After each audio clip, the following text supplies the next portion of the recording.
तो दोस्तों, आपके द्वारा बार बार कमेंट की जा रही है कि एसएसओआईडी के ओटीआर पेज पर जो डॉक्यूमेंट अपलोड से संबंधित जो एजुकेशनल डिटेल्स है उसमें आपको कैसे फिलअप करना है। वाईजी वीडियो के माध्यम से मैं आपको एक एक जानकारी, आपको सेकेंडरी से लेकर के सीनियर सेकेंडरी ग्रेजुएशन लेवल जितनी भी जानकारी है एजुकेशनल डॉक्यूमेंट से संबंधित वाईजी वीडियो के माध्यम से मैं आपको सिखाने जा रहा हूँ। जानकारी अच्छी लगे तो इस वीडियो को जरूर लाइक करना। अब आपको क्या करना है, सबसे पहले आप अपने मोबाइल में या अपने पीसी में एसएसओआईडी को लॉगिन कर लीजिए। ये कुछ तकनीकी समस्या है। जैसे ही आप अपने एसएसओआईडी को लॉगिन कर लेंगे तो उसके बाद ये आप देख सकते हैं रिक्वायरमेंट पोर्टल, इस पर आपको क्लिक करना होगा। जैसे आप रिक्वायरमेंट पोर्टल पर आप क्लिक कर लेंगे तो आपके सामने राजस्थान स्टेट रिक्वायरमेंट पोर्टल है वो ओपन हो जाता है, जो आप स्क्रीन पर देख रहे हैं। अब मैं आपको बता दूं कि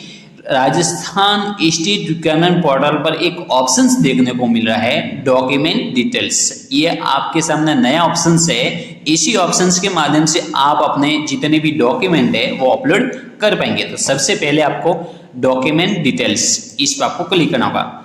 जैसे आप डॉक्यूमेंट डिटेल्स पर आप क्लिक कर लेंगे तो आपके सामने देख सकते हैं डॉक्यूमेंट डिटेल्स का जो पेज है। सबसे पहले आपके सामने जैसे ही आप इस पेज पर आप आ जाएंगे तो आपके सामने सबसे पहले हिंदी में आपका नाम, आपके पिताजी का नाम और माताजी का जो नाम है वो हिंदी में फिलअप करने का आपसे रिक्वायर किया जाएगा, जिसे आपको फिलअप कर लेना है।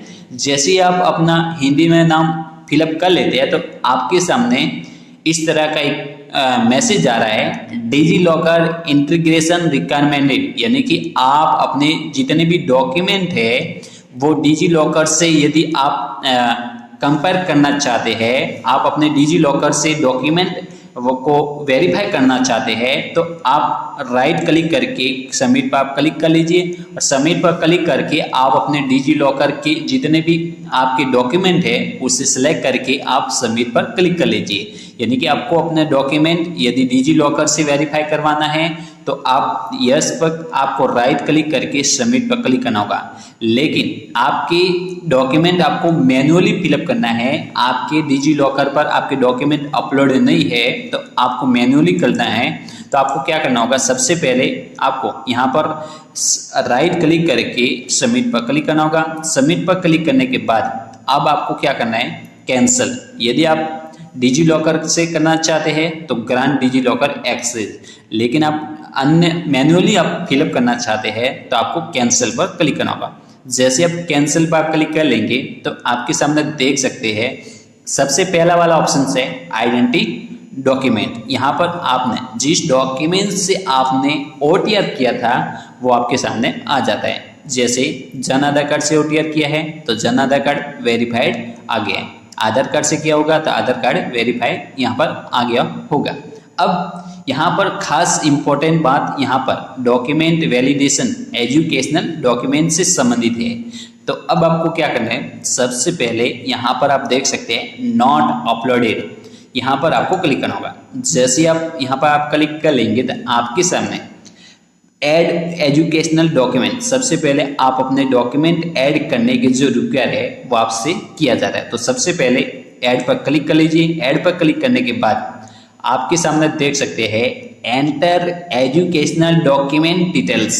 तो सबसे पहले आपका एजुकेशनल ग्रुप, आपको सबसे पहले एजुकेशनल जो आपकी शुरू से लेकर के अंत तक जितने भी आपका क्वालिफिकेशन है वो आपको एक एक करके फिलअप करना है। तो सबसे पहले आपको क्या करना होगा, सबसे पहले आपको 10वीं का फिलअप करना है।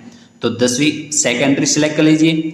सेकेंडरी को सिलेक्ट करने के बाद उसके बाद क्वालिफिकेशन लेवल, यहाँ पर आपका जो लेवल है 10th सेलेक्ट कर लीजिए। ठीक है, 10th को सिलेक्ट कर लेते हैं।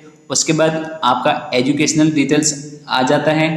उसके बाद बोर्ड यूनिवर्सिटी, आपकी 10वीं जो क्लास है उसका जो बोर्ड है उसे सिलेक्ट करना होगा। जो भी बोर्ड है, आरबीएसई है, सीबीएसई है या अन्य है, उसे सेलेक्ट कर लीजिए। ठीक है, उसके बाद यहाँ पर एक इम्पोर्टेंट जो सब्जेक्ट ग्रुप है वो आपको ध्यान में रखना जरूरी है।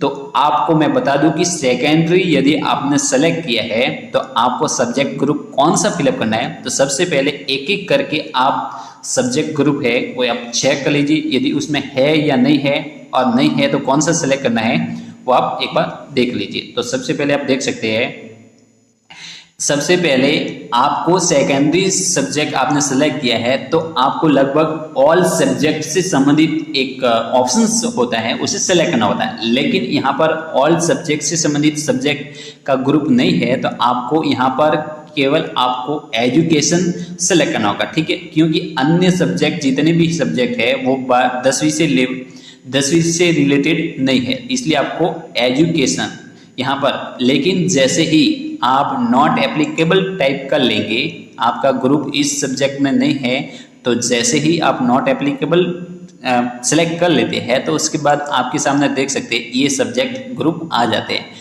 लेकिन ये भी ग्रुप नहीं है, आपके 10वीं क्लास में ये भी ग्रुप नहीं है, इसलिए आपको यहाँ पर आपको क्या करना है, एजुकेशन को सिलेक्ट करना होगा।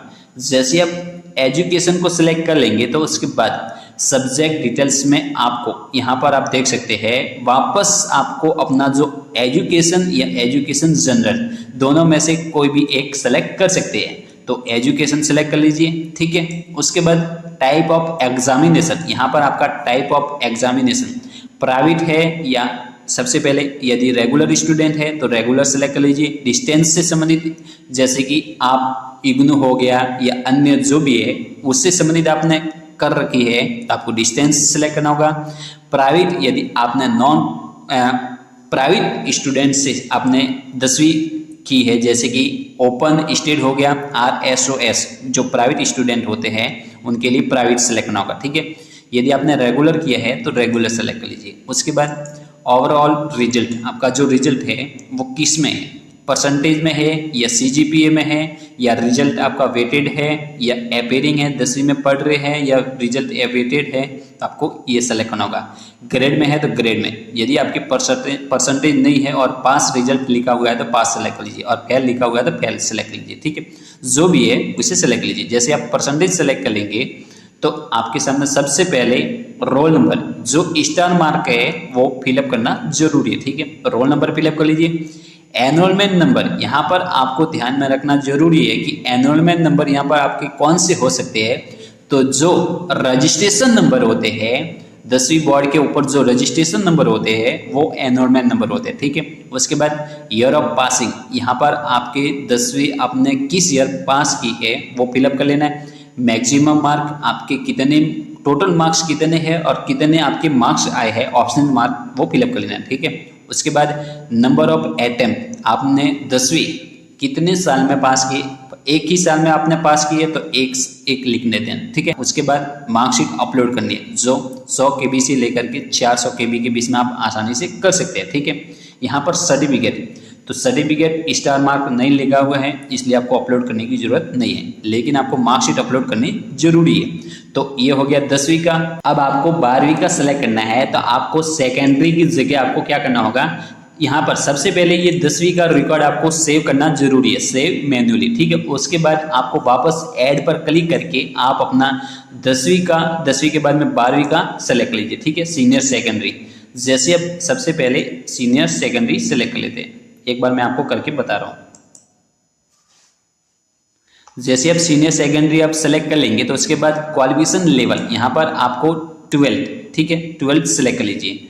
उसके बाद आपका बोर्ड सेलेक्ट कर लीजिए जो आपको मैंने 10वीं के हिसाब से बताया, ठीक है। उसके बाद सब्जेक्ट ग्रुप, यहाँ पर आपको सब्जेक्ट ग्रुप आपके 12वीं में कौन सा ग्रुप था, आर्ट्स था या कॉमर्स था, जो भी है उसे सेलेक्ट लीजिए, ठीक है। साइंस था, जो भी है आपका 12वीं में ग्रुप है उसे सेलेक्ट कर लीजिए। उसके बाद जैसे कि आप मान लीजिए कि आप आर्ट्स स्टूडेंट है तो आर्ट्स सेलेक्ट कर लीजिए। उसके बाद सब्जेक्ट डिटेल्स, यहाँ पर आप जो भी सब्जेक्ट है उसे सेलेक्ट लीजिए, ठीक है। जितने भी सब्जेक्ट है आपके हिस्ट्री, हिंदी जो भी है उसे सेलेक्ट लीजिए। उसके बाद type of examination, regular, distance या प्राइवेट जो भी है उसे सेलेक्ट कर लीजिए। उसके बाद इसी तरह आपको ये जो डिटेल्स है वो फिलअप कर लेनी है, ठीक है। उसके बाद मैनुअली आपको जो 12वीं की मार्कशीट है वो फिलअप कर लेनी है। उसके बाद आपको सेव मैन्युअली पर क्लिक करके 12वीं का रिकॉर्ड सेव कर लेना है। इसी तरह जितने भी आपका एजुकेशनल डिटेल्स है वो एक एक करके आपको सेव कर लेना है, ठीक है। ये सेव करने के बाद आपको अपना कास्ट सर्टिफिकेट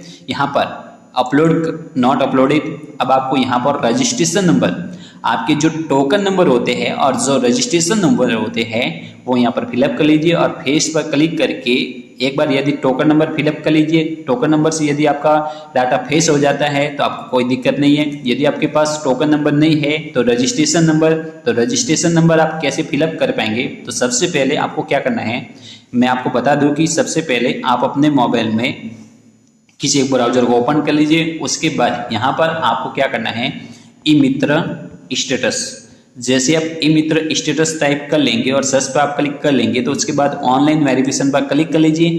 ऑनलाइन वेरिफिकेशन पर क्लिक करने के बाद आपको क्या करना है, आपको अपना ई मित्र का जो ट्रांजैक्शन नंबर है, जो टोकन नंबर है वो फिलअप कर लेना है, जो मैं एक बार आपको करके बता रहा हूँ। ठीक है, जैसे आप टोकन नंबर, ये कुछ तकनीकी लोड है इसलिए ओपन नहीं हो रहा है, तो वहाँ पर आपको token number transaction number fill up कर लेना है।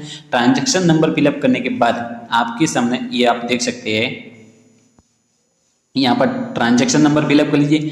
ट्रांजैक्शन नंबर फिलअप करके आप सर्च पर आप जैसे क्लिक कर लेंगे तो आपके सामने आपकी जो डिटेल्स है वो ओपन हो जाएगी। उसके बाद जो रिसिप्ट नंबर है वो आपके सामने आ जाएंगे, जिससे आप कॉपी करके आप आसानी से यहाँ पर फिलअप करके आप अपना जो डाटा है वो फेस कर सकेंगे। ठीक है, इसी तरह आपको मूल निवास भी आपको फेस कर लेना है। जैसे ही आपका कास्ट सर्टिफिकेट और बोनाफाइड सर्टिफिकेट फेस हो जाता है, लेकिन यहाँ पर आपको जो जनरल कैंडिडेट का भी कास्ट सर्टिफिकेट बनता है, आप अपने ई मित्र से अप्लाई करवा सकते हैं। जनरल कैंडिडेट भी आप अपना जो कास्ट सर्टिफिकेट है वो अप्लाई कर सकते हैं। ठीक है, उसके बाद बर्थ सर्टिफिकेट आप अपना बना करके अपलोड कर सकते हैं, फेस कर सकते हैं। ठीक है, मैरिज सर्टिफिकेट यदि आप में विवाहित है तो आपको अपलोड करना जरूरी है। ठीक है, उसके बाद यहाँ पर क्लिक करके रजिस्ट्रेशन नंबर फिलअप करके रजिस्ट्रेशन ईयर फिलअप करके फेस पर क्लिक कर लेंगे तो आपका जो मैरिज सर्टिफिकेट है वो फेस हो जाएगा। तो दोस्तों इस तरह आप अपने 10वीं से लेकर के जितने भी क्लास है उनका एजुकेशनल जो डाटा है वो आसानी से अपलोड कर सकते हैं। तो please like and subscribe my channel. जय हिंद, जय भारत।